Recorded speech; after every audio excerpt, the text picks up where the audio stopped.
자, 계속해서 1900년대로 갑니다. 1900년대.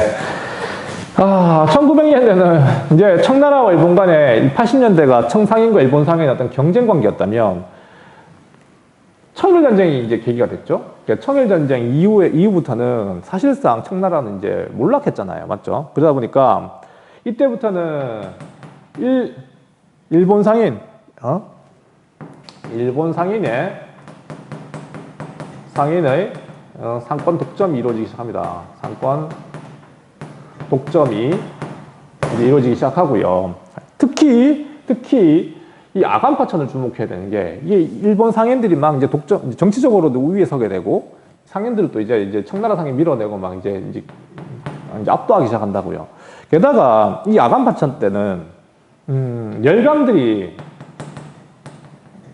열강의 이권 침탈이 심해졌다고 생각하고 배웠습니다. 그렇습니까? 그러니까 일본 상인들은 주로 이제 국내 상권에 이제 많이 이제 눈독을 들였다면 이놈들은 뭐 영국은 아니고 아직까지 관심 없었던 것 같고 미국이라든가 뭐 프랑스라든가 이런 열강들은 조선에 가장 큰 돈 되는 것들을 집어삼키기 시작합니다. 그게 뭐냐면 철도였거든요. 철도 이해됩니까? 그 다음에 뭐 광산 이런 분야 돈 되는 겁니다. 알겠습니까? 대표적으로 철도에서 가장 중요한 거는 이제 이 대표적으로 뭐였냐면 경의선은 프랑스가 알겠습니까? 사업권을 가져가게 되고 경인선은 미국이 가져가게 되고 그 다음 경부선은 일본이 가져가게 되고 물론 나중에 이 사업권 전부 다 일본이 다 가져가요. 다 독점하지만 어쨌든 이게 돈 되는 사업이냐면 지금 우리나라가 최첨단 사업이 뭐라 생각해요? 반도체 산업에 생각해 보면 됩니다. 알겠어요? 반도체, 통신 뭐 이런 사업이 되게 중요한 사업이잖아. 맞지? 그걸 갖다가 다른 나라에 판다고 생각해봐.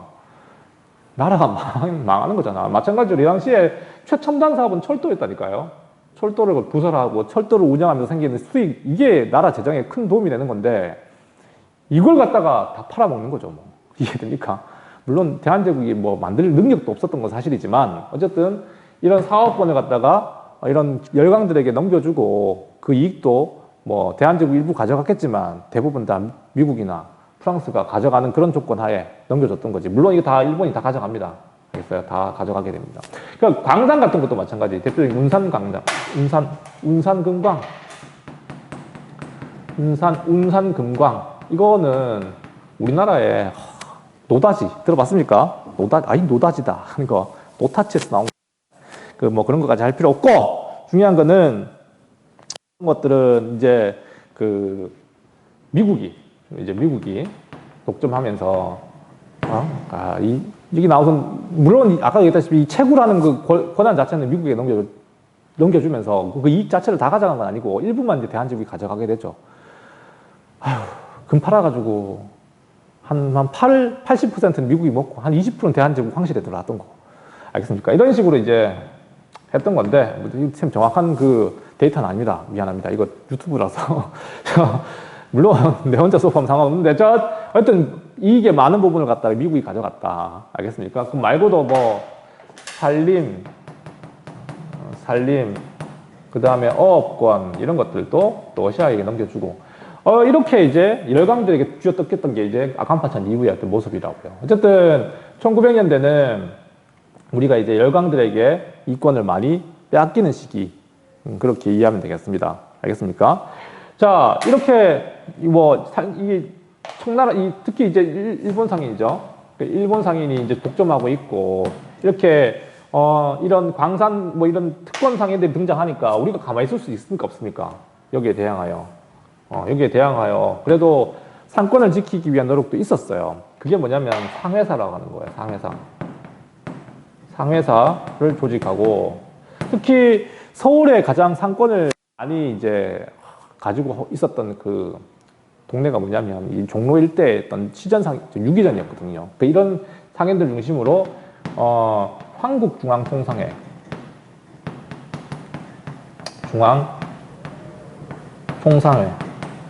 이런 것들도 조직해가지고 열강들의 이권 침탈에 이제 대항했던 거라고 알려져 있습니다. 알겠습니까? 그러니까 뭐 상회사는 뭐냐고 물어보면 일종의 동업 조직이라고 생각하면 됩니다. 동업 조직. 그러니까 뭐 예를 들어 물류 회사 같은 거. 우리나라 대표적인 물류 회사가 뭐죠? 롯데 같은 거잖아. 맞죠? 롯데가 너네 알다시피 물론 뭐 롯데껌도 만들었지만 있지만 이 롯데라는 회사의 가장 큰 수익 창출은 물류거든요. 얘네들이 뭐 롯데백화점, 롯데마트 이런 거 통해 가지고 물류를 장악하고 있는 게 얘네들이거든요. 이 대표적인 회사가 이제 그 당시에 뭐 경강상인 알겠습니까? 다 상회사 조직입니다. 이 물류회사였어요. 한강 일대를 중심으로 했었던 이 해운 조직이었거든요. 나중에 이게 경강상인 같은 경우는 이게 서양 상인에 맞서기 위해서 뭐 증기선도 구입하기도 했었어요. 알겠습니까? 어쨌든 중요한 건 어쨌든 상회사 한국중앙총상회는 열강들의 이권 침탈에 맞서가지고 우리끼리 힘을 합친 그런 경제적 어떤 결사체였다. 동업 조직이었다. 그렇게 이해하면 되겠습니다. 알겠어요? 자, 끼고 있죠? 자, 6분 찍었네요. 자, 그럼 1900년대로 갈게요. 1900년대. 이거 복잡한데? 조금 더 넓힐게요. 샥 넓히면 화면 다 나오네. 자, 이제 1900년대는 중요한 거는 얘들아, 일제가 사실상 1900년대가 되면 우리를 거의 뭐 이제 국권을 이제 상실하는 단계에 접어들게 되죠. 알겠습니까? 그 중에서도 이 고문 정치. 외교 고문은 스티븐스라고 이제 설명했는데, 특히 이 당시에 이제 고문으로 썼던 너네 메가다 쇼타라고 기억납니까? 메가타? 쇼타로. 이 사람이 재정 고문이었잖아, 맞죠? 그러니까 이 사람이 했던 이 정책이 좀 중요해서, 다시 말하면 이 메가다를 중심으로 대한제국의 재정을 갖다가 사실상 장악하게 되죠. 이 고문인데 뭐 얘 허락 없이는 뭐 정책을 수립할 수가 없었으니까 뭐 사실상 이제 뭐 재정을 장악한 거죠. 이해됩니까? 고문은 아니지. 가외쌤이 가외하러 왔지만 너네 공부하는 걸 갖다가 다 하나씩 지적하고 내 말 들으라 하면은 이건 뭐 간섭이죠. 이해됩니까? 그런 것처럼 자, 메가다를 중심으로 대한제국의 재정과 금융을 갖다가 장악하게 됩니다. 알겠습니까? 그 첫 번째 정책이 뭐였냐면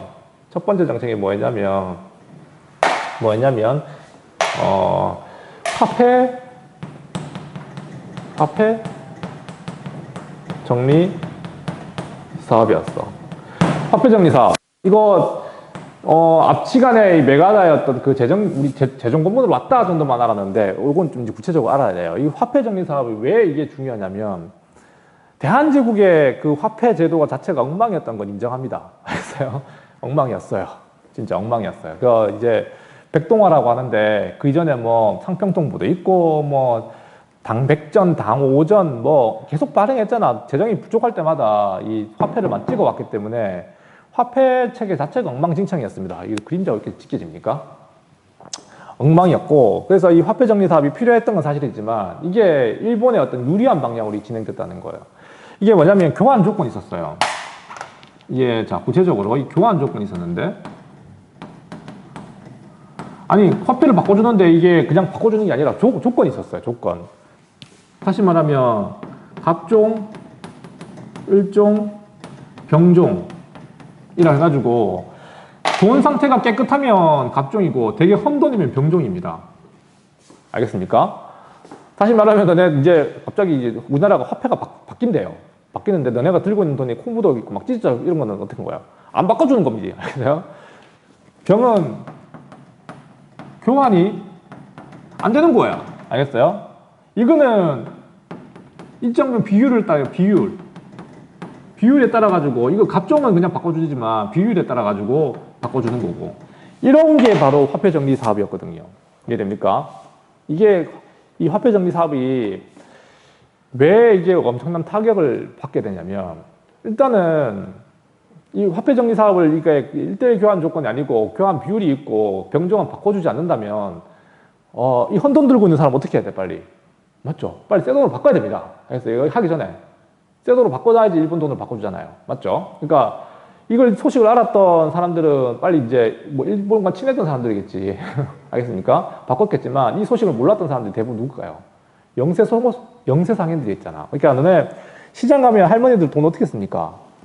지금도 막 장사다 보면 물 묻은 돈 막 받고 주고, 찢어진 것도 막 빨리 갖고 와 받고 주고 뭐 이러다 보면 온전한 돈은 잘 없잖아요. 맞죠? 그러니까 보통 이제 화폐가 엉망인 걸 많이 가지고 있는 게 이제 소상공인들, 좀 서민들 이런 사람들이 이런 돈을 많이 갖고 있었다고. 이걸 갖다가 갑자기 이제 무효화 시켜버렸으니까 누가 어떻게 되는 겁니까?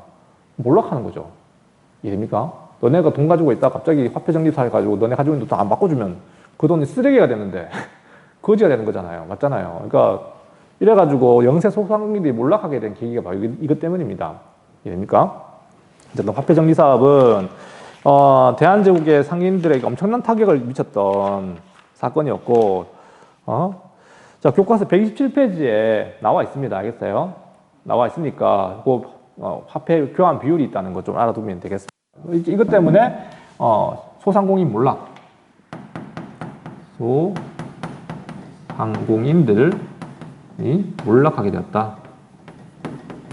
알겠습니까?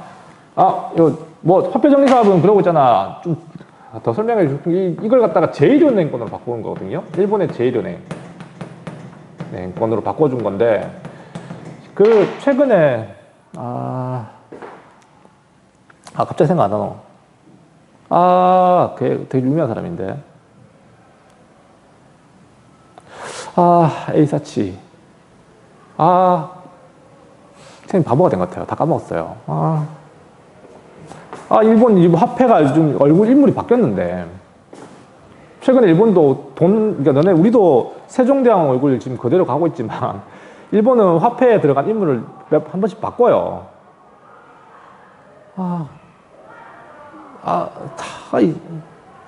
되게 유명한 사람인데, 제1은행, 이 당시 그 은행장이 되게 유명한 사람입니다. 그 사람 그 사람 인물로 바뀌었는데, 에이사치인다? 몰라, 넘어가! 그냥. 굳이 알 필요 없습니다. 제1은행권으로 교환해주는 사업이 바로 화폐정리 사업이었다. 이 바람에 조선의 소상공인들이 많이 몰락하였다. 그 정도만 정리하면 되겠습니다. 그 다음에 밑에 또 나오고 있는데 이거 더 적어야 됩니다. 어떡하지? 살짝 지워야 되는데 이거 지울게요. 어쩔 수 없다. 그 다음에 이 당시 재정 사업이 뭐였냐면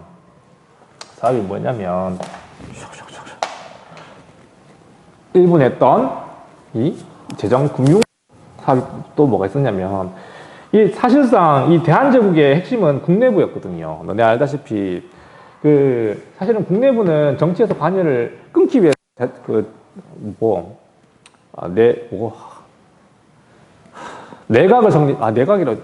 내각과 국내부도 구분했었는데, 대한제국 시절에는 국내부의 힘이 더 셌습니다. 그래서 이 대한제국의 황실에, 알겠습니까? 자, 황실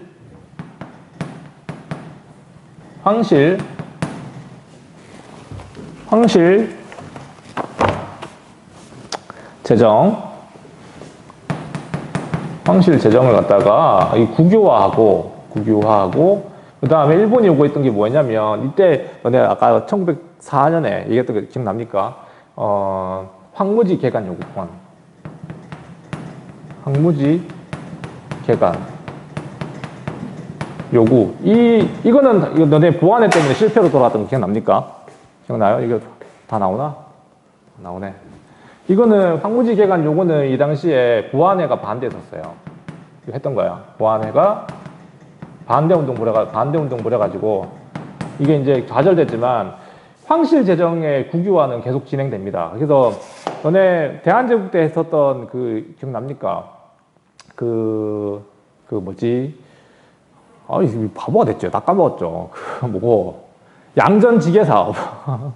이 양전지계 사업이 근대적인 토지 소유권 확립하려고 했던 거라고 내가 설명했잖아. 근데 그게 주로 이제 황실, 그러니까 대한제국의 왕실 토지를 중심으로 했던 거거든, 그게. 이해됩니까? 근데 이걸 갖다가 이제 국유화 시키면서 다 중단시킨 겁니다. 중단돼 버렸던 거였고, 이 대한제국의 국유화된 재산을 갖다가 어떻게 했을까요? 이거 왕실의 재산을 갖다가, 이걸 갖다가 전부 다 일본이 만든 토지회사가 하나 있었어요. 토지회사. 이해됩니까? 토지회사가 뭐냐면, 동양 척식 주식 회사. 초창기에는 대한제국 황실도 조금 됐었어요. 그러니까 이 대한제국에 있던 토지를 갖다가 이 회사가 막 사들이기 시작해요. 첫 번째는 왕실 토지부터. 이해됩니까? 왕실의 토지부터 막 사들이기 시작하고, 나중에는 이 회사가 대한제국에 있는 엄청나게 많은 토지를 갖다가, 조선이죠. 토지를 갖다가 소유하게 되는데, 이 토지를 어떻게 사용했을까요? 주로 이제 식민지가 되고 난 뒤부터는, 식민지 지배하고부터는 조선에 들어와서 이제 그렇잖아. 일본인들이 이제 조선에 막 들어오게 되면은 땅이 필요할 거 아니야. 맞죠? 땅이 필요하니까 이 동양척식 주식회사가 싼 값으로 막 파는 거죠. 일본인들한테. 농사 짓고 살 수 있는 거지. 뭐, 그냥 조선인들한테 땅을 갖다가 막 빼앗아가지고, 이해됩니까? 왕실 재산부터 시작해서 빼앗아가지고 이 토지를 갖다가 일본인들에게 막 팔았던 회사가 바로 동양척식 주식회사라고 하는 겁니다. 알겠습니까? 그 밑에 127페이지 보면은 그 무슨 건물 하나 나오죠. 너네 조선 총독부하고 많이 헷갈리는데, 이 건물을 갖다가. 헷갈리면 안 되고, 이건 동양척식 주식회사는 어쨌든 우리나라 경제 침탈의 어떤 그 상징과 같은 회사였습니다. 알겠습니까? 뭐 이렇게 정리하면 될 것 같아요. 경제사는 지금 되게 많은 내용이 포함되어 있기 때문에 너네 정리하기 좀 힘들 텐데 아마 이 부분이 많이 공부하기 힘들 겁니다. 알겠어요? 일본이 이 당시에 강화도 조약을 개정하면서 체결했던 이 조일 수호 조교 속약과 그 다음에 조일 통상장정이 무슨 내용인지만 좀 정리해두면 될 것 같아요. 이거는 우리가 좀 배웠기 때문에 뭐 어려운 내용이 아니지만 이 부분이 좀 헷갈릴 것 같고 1870년대 80년대가 어떻게 달라지는지, 그 다음에 이거는 그냥 외워야 되고 어쩔 수 없죠. 그 다음에 일본이 했던 이 재정금융정책, 요거 좀 정리해둬야 됩니다. 이게 어렵습니다. 뭐 간단해 보이는데 당신들은 좀 어렵게 느낄 수 있어서. 자, 요까지가 우리가 교과서 127페이지까지 내용입니다. 끝.